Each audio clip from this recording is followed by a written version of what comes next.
Oke, sip. Oke, shalom semuanya.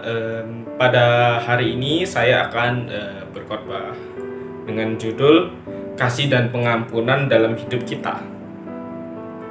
Setiap orang pasti pernah mengalami sakit hati ataupun disakiti oleh orang lain, baik secara sengaja maupun tidak sengaja. Jadi terkadang ya dalam hidup ini pasti kita juga selain memiliki teman pasti juga memiliki musuh lah ya. Bukan musuh sih, seperti orang yang bertentangan dengan kita lah kurang lebih. Jadi kadang mereka karena sudah jengkel atau gimana, jadinya mereka kayak berusaha menyakiti kita gitu loh, baik secara sengaja atau tidak sengaja. Misalnya pagi ini, aduh telat nih, jadi nggak siap-siap, nggak sempet siap-siap yang rapi segala macam, langsung berangkat ke sekolah. Terus kamu kok degil banget sih, kayak gitu dia cek-cek apa segala macam. Kadang-kadang hal itu yang membuat kita sakit hati gitu loh. Namun dalam hidup Kristen, kasih dan pengampunan adalah dua hal yang penting yang diajarkan oleh Tuhan Yesus sebagai teladan untuk kita semua. Jadi dalam kehidupan Kristen kita harus saling mengasihi dan saling mengampuni. Tapi terkadang itulah hal yang menjadi sebuah tantangan bagi kita juga orang Kristen, karena kedua hal ini adalah kedua hal yang susah dilakukan. Firman Tuhan mengingatkan kita bahwa setiap pengampunan bukanlah kelemahan, tetapi kekuatan yang menunjukkan kasih kita kepada Allah dan sesama. Ya, jadi jika kita mengasihi seseorang itu bukan berarti kita nih mengasihi karena kita tuh kayak gimana ya? Oh iya, kita nggak mau, kita takut nyari masalah, kita takut repot. Nah, kita mengasihi sesama karena kita emang benar-benar tulus ingin menunjukkan Tuhan gitu loh. Kalau di dalam diri kita tuh ada Tuhan yang adalah kasih. Kemudian khotbah hari ini akan mengajak kita semua untuk lebih memahami dan menghayati perintah Tuhan mengenai kasih dan pengampunan dalam hidup kita.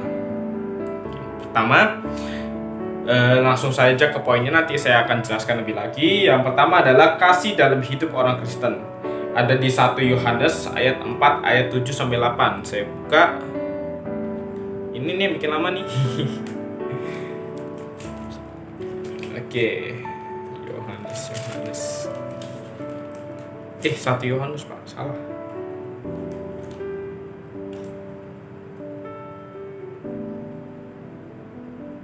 Surat Yohanes. Oke, sip. 1 Yohanes 4 ayat 7 sampai 8. Kita tarik. Oke, ketemu. Allah adalah kasih. Saudara-saudaraku yang kekasih, marilah kita saling mengasihi, sebab kasih itu berasal dari Allah. Dan setiap orang yang mengasihi lahir dari Allah dan mengenal Allah. Barang siapa tidak mengasihi, ia tidak mengenal Allah, sebab Allah adalah kasih. Jadi, kasih adalah panggilan utama dalam hidup Kristen yang mencerminkan karakter Allah, yang adalah kasih itu sendiri. Jadi, dengan kita menunjukkan kasih, itu sudah menunjukkan bahwa kita mengenal Allah. Oleh karena itu ditulis, barang siapa yang menunjukkan kasih, dia mengenal Allah dan dia dari Allah. Barang siapa yang tidak mengasihi seseorang, maka dia tidak mengenal Allah. Kedua, ada poin yang kedua adalah kasih sebagai dasar pengampunan. Ada di Efesus 4 ayat 32. Kita buka Efesus 4 ayat 32. Tesalonika.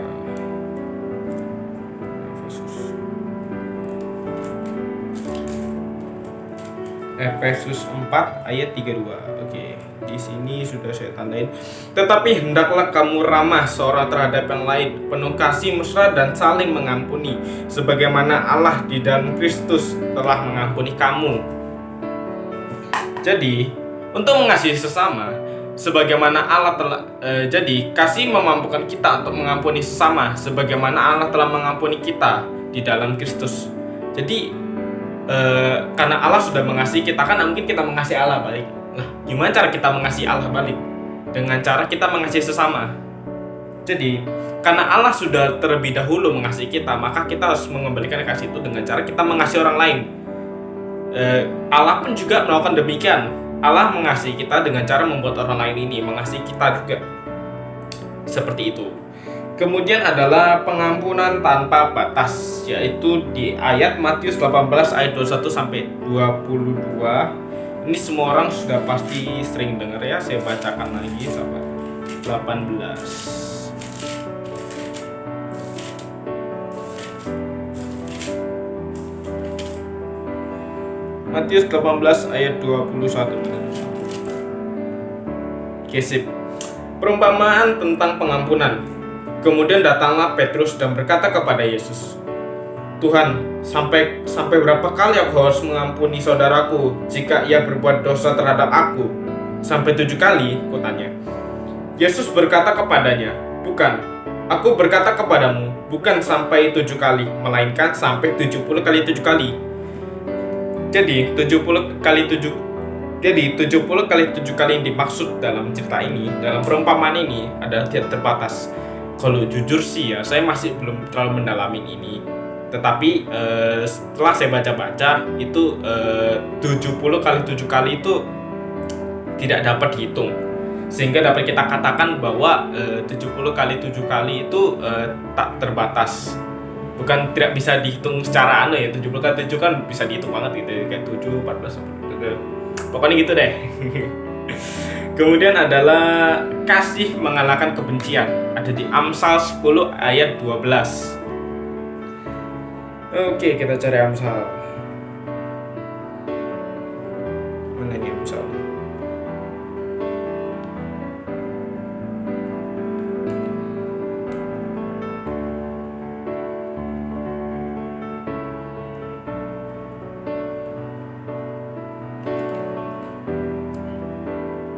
Wih, salah buka.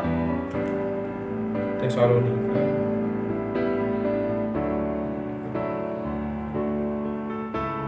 Tesalonika.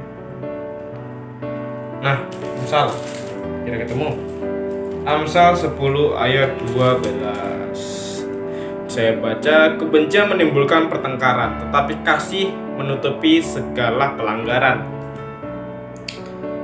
Kasih memiliki kekuatan untuk meredam konflik dan menyembuhkan luka sebagai kebencian, sedangkan kebencian hanyalah menambah perpecahan.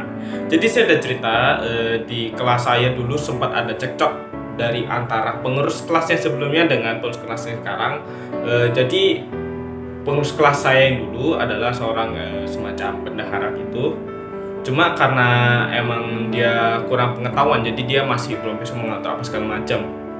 Dan kemudian saya ubahlah ke yang lebih berpengalaman, karena bendahara yang lama ini dia masih kurang pengetahuan, jadi dia diajarinya itu juga kayaknya benar-benar masih baru nol. Jadi untuk sementara kita gunakan dulu bendahara yang baru. Tetapi ternyata masih banyak gitu uang-uang yang hilang, sehingga pengurus kelas yang lainnya yang sudah ribut bermasalah segala macam, kayak semacam memutuskan untuk kayak seperti mengkonfrontasi lah orang-orang yang bersangkutan gitu loh, untuk dimintai apa segala macam. Tetapi saya dengan bendahara saya yang baru ini memutuskan udahlah, kita tutupin dulu uangnya, kita tambalin dulu, pakai uang kita sendiri, enggak apa, setidaknya masalahnya ditutupi lah. Bukan ditutupi sih sebenarnya, lebih kayak diredam gitu loh. Yang sudah lalu biarlah berlalu, kan emang juga dijadikan pelajaran. Setidaknya orang yang bersangkutan tuh sudah tahu kalau uang itu gimana. Kita nggak perlu sampai tuntut lagi lah. Sampai akhirnya sekarang masalahnya sudah selesai. Coba bayangkan kalau misalnya kita dari kemarin itu tidak kayak tidak menggubris lagi, kita tidak nutupin, kita langsung aja kayak minta pertanggungjawabannya, meskipun emang orangnya emang baru-baru kan. Itu pasti masalahnya akan lebih panjang dan akhirnya akan jadi cekcok yang lebih parah lagi lah. Kita lanjut aja ke poin kelima. Waktunya sudah mepet nggak sih? Ini waktunya mepet banget ya. Wih, 9 menit cepet sekali. Pengampunan untuk menyembuhkan diri sendiri, ada di ayat Kolose 3 ayat 13. Jadi, oh iya, saya baca dulu ya, lupa. Kolose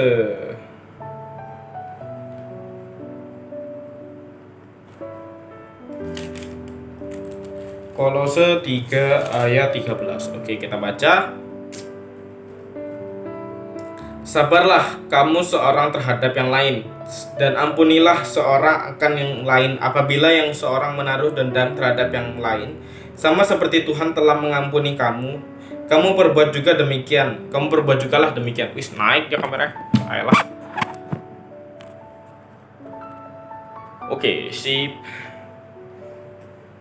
Jadi dari ayat itu adalah mengampuni bukan hanya untuk orang lain, tetapi juga untuk menyembuhkan diri kita sendiri dari kepahitan dan dendam.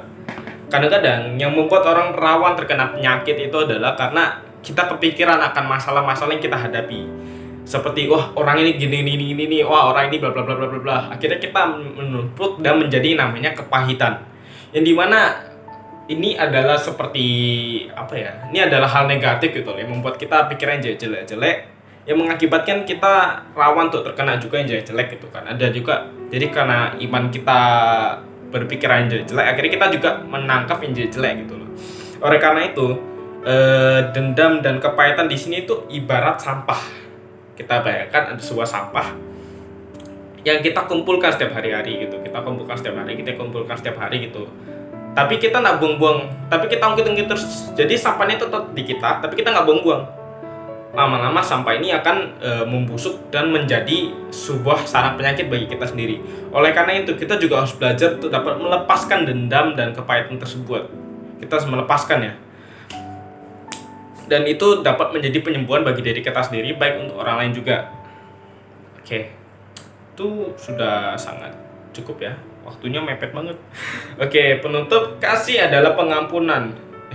Kasih dan pengampunan adalah panggilan utama dari kehidupan orang Kristen. Kasih memampukan kita untuk mengampuni dan pengampunan memampukan kita untuk hidup dalam damai sejahtera. Mari kita terus belajar dan berjuang untuk menerapkan kasih dan pengampunan ini dalam kehidupan kita sehari-hari. Amin.